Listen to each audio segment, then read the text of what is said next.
Good morning, everybody. Cindy here with Pathways Homestead, and it is a cool fall morning, and it is early, not even daylight yet, which is normal for us to get up and moving.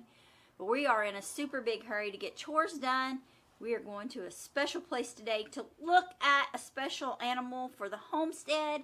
Not real sure if we're going to purchase it or not, but we're going to go have a look, and we're going to take you guys along. We'll see when we get there if this person will allow us to film. We're going to be respectful. We're going to ask before we bring the camera out. That's super important, y'all. If you are filming, to ask permission, because you do not want to invade somebody's privacy.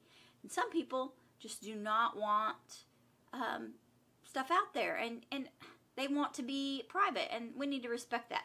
So we're going to ask before we take our camera out, and we'll just have a good time and have a look-see at an animal. And if we can't take you guys along, we will talk to y'all about it when we get done. So hide and watch. Hello, Gary here from Pathways Homestead, and I'm not going to look at you because I like to see where I'm going when I'm driving. But we're headed south, almost to the Oklahoma border, and we're going to look at a new animal for the homestead today. Don't know whether we'll end up with it or not, but we're looking at a new animal, and it's going to be a surprise. And we're going to go see if this is the one we want and what kind of shape it's in, and kind of make that decision as we go. So we thought we'd bring you all along for the trip.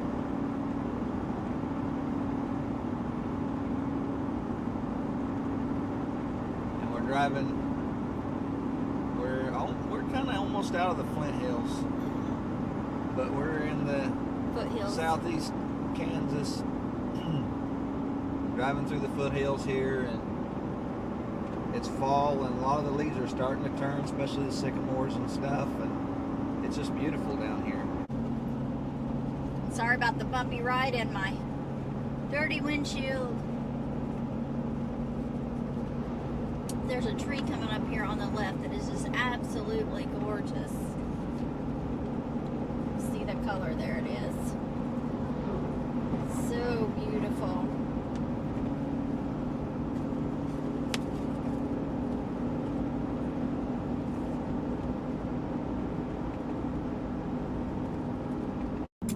So here we are headed back home, and the cows were not what we were looking for, so we did not pick up a milk cow, and I wasn't comfortable even asking to film because I guess we should have asked more questions, so that's a good telltale there. But the search continues, and we'll try to take you guys along as much as possible on that quest to be a little more self-sufficient.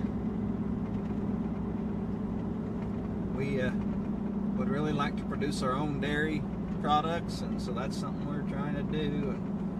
And we have learned over the years to kind of be a little bit picky when we're picking out animals, and there's been times we haven't done that, and you guys have seen some of the results of that. So we're doing that with this cattle thing. Lots of prayer, lots of, really look in, no quick, rash decisions, no sympathy buys like with Miss Myrtle.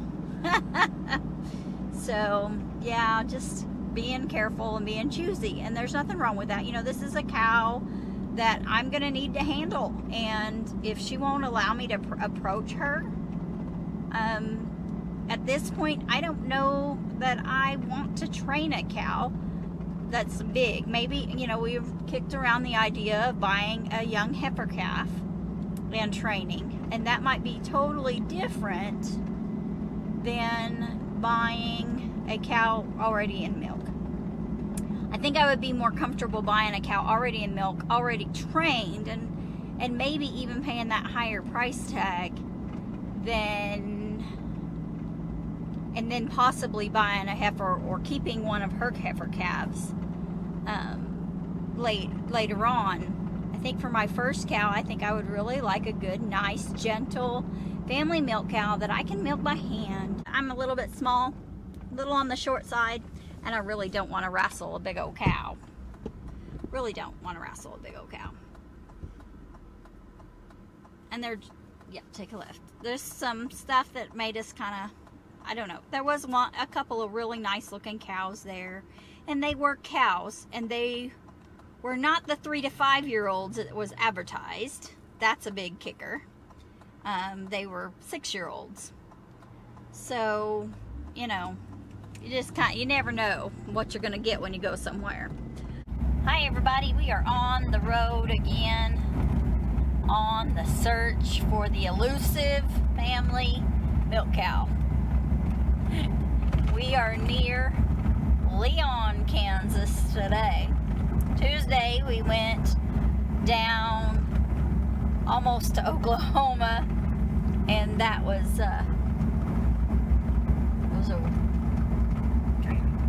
near Caney, but Tyro was the nearest town, near Tyro, and we stopped and saw the Laura Ingalls Wilder home site.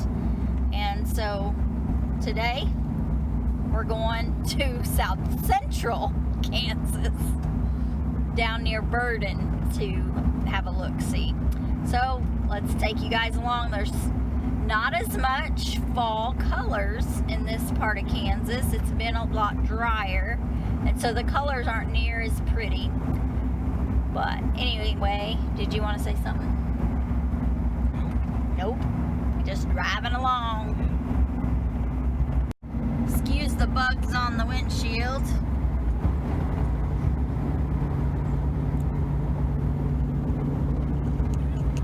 That's our view, the prairie. I don't know if you guys can see that out there, but those are that's cotton. It's on Gary's side, so I'm not sure you can get a real good pic. We'll see. I'll keep watching. This isn't the first field. We don't see much cotton where we're at. There's another big field of it.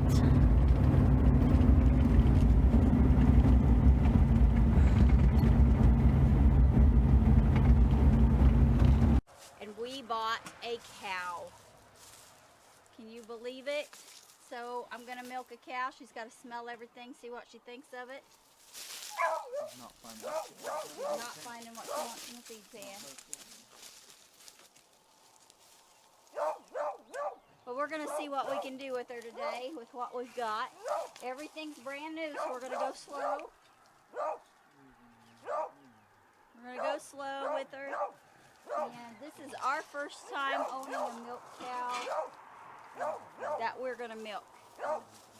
Her name is Freedom. That is her registered name. She is a registered Jersey milk cow. She's had one calf, so I think technically she's still a heifer.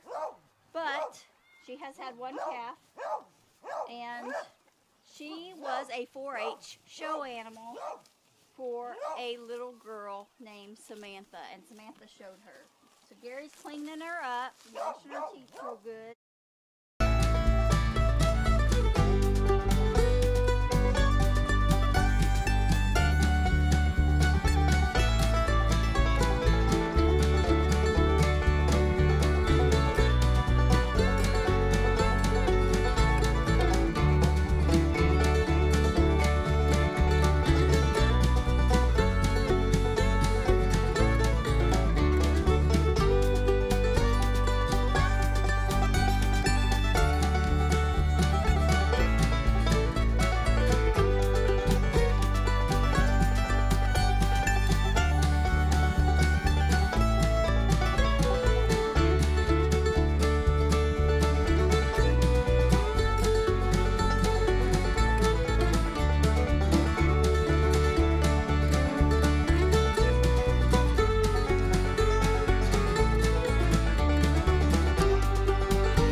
milk.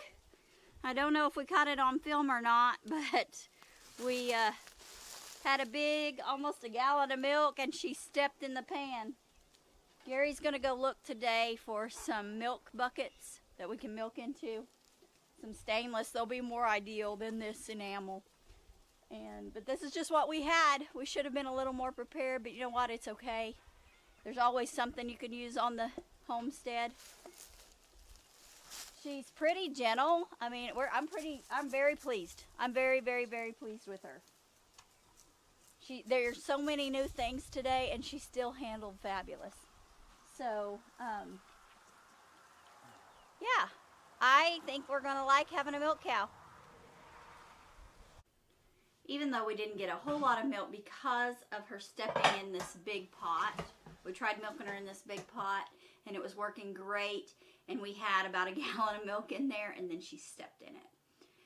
And that was our fault. We were talking back and forth instead of paying attention to her, and one of us should have thought to move the pan.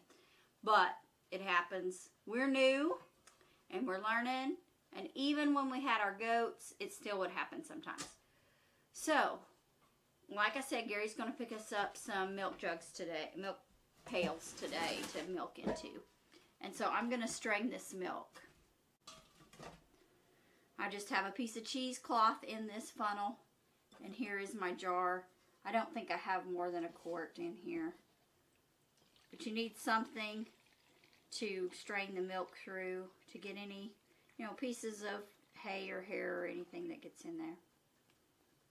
Lots of people use coffee filters. That's probably what we will use from this point on. So not bad. That's enough milk for Gary and I. Not quite a quart. Yeah, so we definitely had over a gallon of milk. And, through our learning process, you're going to have some failures. And it's just the way it is. Especially when you're hand milking. But I am super, super pleased with almost a quart of milk today from our first milking. I almost forgot. It's super, super important to date your milk so that you can keep it rotated through.